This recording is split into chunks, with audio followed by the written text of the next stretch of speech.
being read to, especially when somebody does the voices. Thank you, Sharon. Okay, so I'm going to read next, and I said, once I saw an uprooted tree on the bank of the Tappahannock River. It dripped sand, and the roots were obscenely tangled and twisted in and on and out of themselves. This is what writing looks like in me. So, I'm going to read from my new manuscript, Dr. Porcia's Dream. Yeah. And I'm going to read you the first two sections, and then a later section that the whole book, the book is about storytelling itself, so it's spoiled in the beginning anyway, so it's okay if I spoil it. Because one day you'll still buy it. Yes. Right. Okay. Dr. Porcia's Dream. The woman in the well. The cows sway against one another. Some lean near the fence. The dawn sky rises over them, casting blue light. The stones in the road throw tiny shadows. Each weed waves a curvy seed. The worn wood of the fence holds its weathered creases. The angles of the village beyond rise sharp and bright against the land. She has been walking all day and all night, and the burden she carries is great. Her feet are swollen and bleeding in her boots. She is not old, yet she is aged beyond all natural age. She sees the blue clarity, but it is the village she seeks and must reach. She has traveled a great distance to find this an ordinary village, a village where people are born and live and die, where meals are eaten, stories told, loves and ordinary sorrows fill out the days. She drags her feet down the stone road, knowing she must get further. She enters the village and there are people moving about. A child gathers eggs. A woman stacks wood onto a fire beneath the great black kettle. A man crosses a yard with a pitchfork in his hand, but she does not pause, nor do they. She trudges past houses, yards, hears the clatter of pans and sleep-shushed voices, heading toward the center of town where there will be a well. Light cracks over the town like a liquid hum. The well beckons. She once drew water from a well with her sisters. She remembers the light shafting down from trees overhead. That was a tiny village in the mountains. This well is in the sun, in the center of a paved square. All around the square are businesses, houses, tall windows, painted shutters, stoops. At the well, there are a few older girls gathered with their buckets, but they are talking to each other and do not pay her any attention. They are living curves in their dresses, sloping towards each other or bending away with laughter. She smiles gently in their direction, but she does not stop. She crosses the flagstones to the well, breathes the great mossy wet of the water below. All of the hurts she has carried so far break and spread inside her, and she leans into the well, letting the weight of her dying take her down into the dark. The three young women see her fall. They scream, drop their pails, and run to the well. In the depths below, they cannot see anything but their own reflections in the water, the bright blue sky above them, and their own faces, their hair dangling down. Poor mother, they murmur. Later, when many of the villagers are gathered, and the young doctor, the priest, and the men of the town lower the bailing hook into the water, everyone waits breathlessly. The hook is lowered, dragged, each man handing the thick rope to the man next to him, and they pull it up once, twice, thrice, empty. The watchers are silent except for the occasional murmured conversation or the piercing voice of an anxious child. The girls who saw her fall stand together holding hands. They are visibly distressed, trembling, tears spilling down their cheeks. The hook is attached to a longer rope, lowered, dragged again from one man to the next, pulled up. The men shake their heads. They hand round the rope again and again, staring down into the water. They confer. They stand upright and turn and stare at the girls, shake their heads. The girls are called over to the well. Each girl tells the story again. The old woman crossed the square. She leaned toward the well. She fell in. Ask them, the men say to the doctor. Ask them. Young Dr. Porcia, moved by the sincerity and anxiety in the girls' faces, asked gently, was there a splash? The girls frown, look at each other, shake their heads. They don't know. They can't remember. Was there a splash? They ask one another. Everyone contemplates the soundlessness of the fall. There's nothing in the well, the men tell the girls. We would know. This hook can't lie. One man spits in the dust. Another man begins to roll up the wet rope. A growing dissent and disbelief stirs the crowd. They lied, one voice cries. They made it up, says another. Dr. Portiat affirms softly for the girls, there isn't a body in the well. She went in, they cry. She fell in. The girls turn to each other, clasping hands, pulling on each other's dresses, looking earnestly into each other's faces. Yes, it's true, isn't it? I saw it. I know I saw it. Poor mother, they say, clinging to each other's arms and hands. She is gone, and no one believes us. Their weeping is inconsolable. Their bodies heave with sobs. The villagers are circled round them, closing in, trying to hear what the girls say. Are you lying? The villagers shout. Have you gone mad? What was the quiet morning becomes something else entirely, and the village is angry at the change. Imagine such a bunch of liars. Dr. Portiat steps out into the crowd and urges the families of the girls to lead them away from the increasing outrage. The girls let up a wail at being separated. Villagers shout angrily after the weeping girls. People stand in groups talking and gesturing violently. Dr. Portiat and the constable disperse them, send them to their work. An old woman complains, imagine to disturb a whole working day with this nonsense. After, the townspeople are divided. Some of them think a new well should be dug. Others believe the girls are lying. These want the girls punished. The landed gentry wants a new well dug, one further out of town, closer to their lands. There is a period when the chaises and carriages of the wealthier citizens are splashed with water when they roll into town. Water, a sudden symbol of fury. There is hysteria among people who claim they have fallen ill after drinking from the well, but the doctor will not support such theories, finding old food and miasmas to blame. Everyone blames the families of the girls. Folks claim that these families should pay for the new well. Superstitious villagers chant over the water, leave charms and offerings. Some villagers walk in wide circles around the well, but most of the villagers drink the water regardless. Some joke amongst themselves about the flavor of strangers. Some curse the water and mutter. Groups are formed for and against the drinking from the well. Papers are written and signed, but carrying water from the river is hard, slow work. It is arduous, and even the most suspicious soon give it up. No one can agree on anything. No one will pay for a new well. As with all things so energetic, the whole argument eventually fades. Those who know the girls believe them.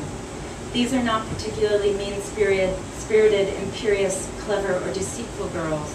The girls saw a woman fall in, and if there wasn't a body, then something else must have fallen, something less well understood. For a time, the girls are no longer simply village girls. They are the ones who saw the stranger fall in the well. Luckily, these girls are already promised to husbands who are still willing to marry them, and their marriages are rushed into being. The girls become wives and are thus broken from one another, as well as the constant blame. Late at night, the wooden floors sigh and villagers moan in their sleep. Stories about the woman in the well weave their way into the bedside tales of sleepless children. While the candle gutters in its pewter well and light shines on faces fevered or pale with fear, mothers, sisters, nannies, aunts find themselves above small faces. The only way, as anybody knows, to pass such wide, deep nights is to tell a story. The story speaks.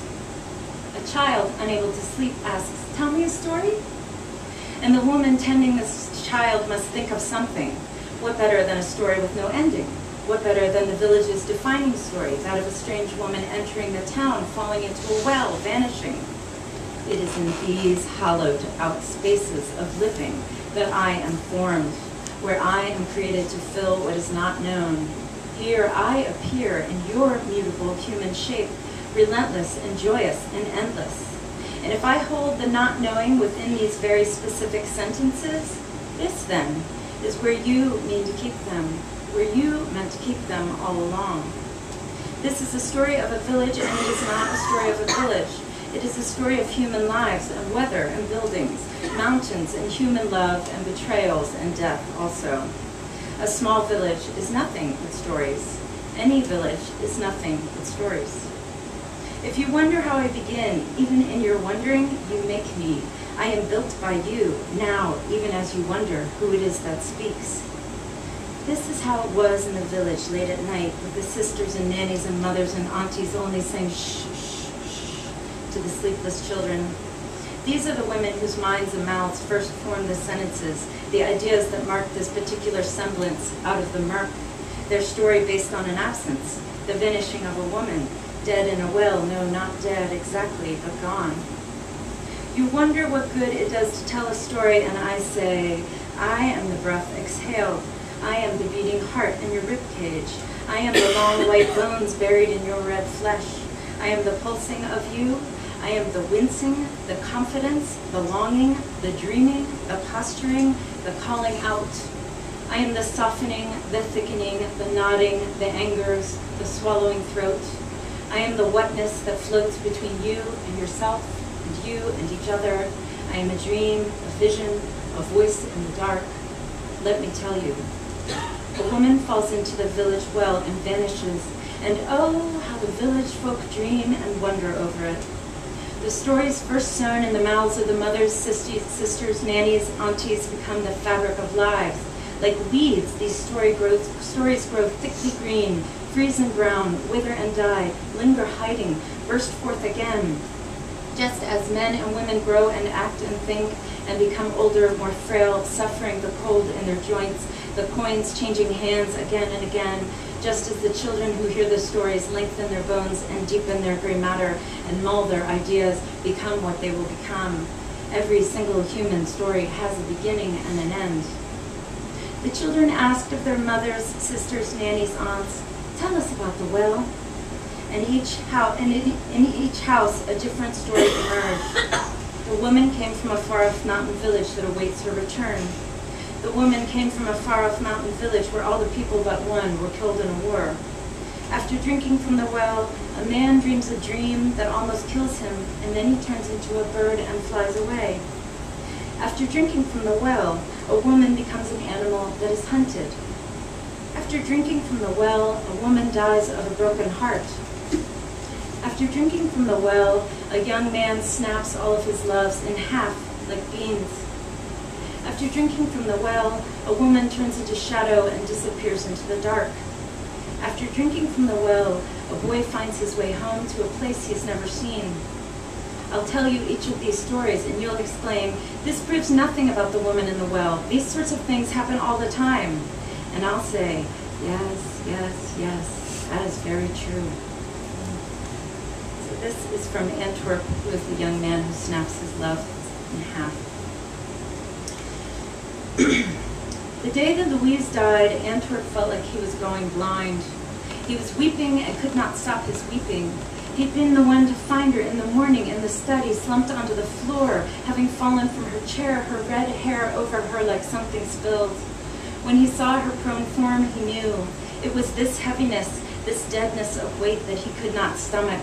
When he touched her, she was heavy, her arm as empty of life as though no life had ever been there, and Antwerp felt it massively inside his own chest, the difference between Louise and not Louise. And his eyes would not stop pouring hot tears, and his shirt was wet when Dr. Portier entered and crossed the room, falling to his own knees, trying to bring breath back into her, though they, doctors, could tell that she was dead, stiffening.